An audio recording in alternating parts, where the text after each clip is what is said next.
Our location here and locations on PEI have been well established in the community for well over 100 years, really. And we have certainly some customers who feel like this is a family here when they come in to see us. And we feel the same about them. They're in all the time. We really enjoy those customers and meeting new ones too.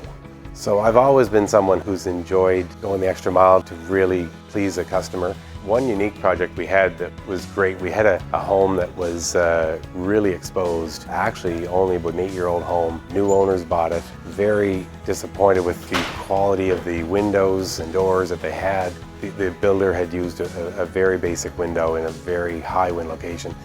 Came in to see us, we changed everything out. After every high windstorm he's in just to tell us just how much of an improvement it is. It's a really good feeling to hear.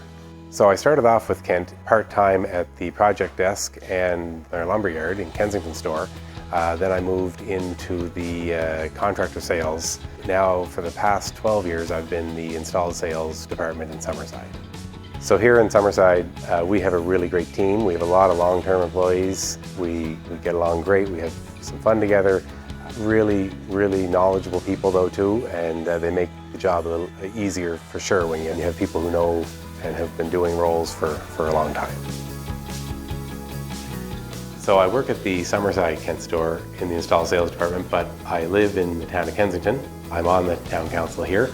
I have been for about 12 years. Really enjoy giving back to your local community. I find that it's really rewarding to get to see decisions that we make here in this room affect the lives of people positively. Currently, we're working on a few large projects, the largest one, I guess, being development of a new business park.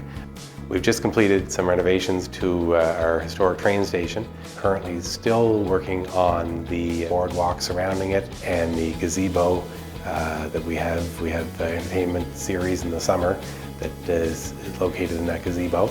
It's such a friendly area to live. Neighborly, everyone pulls together when times are tough. Everyone celebrates when times are great.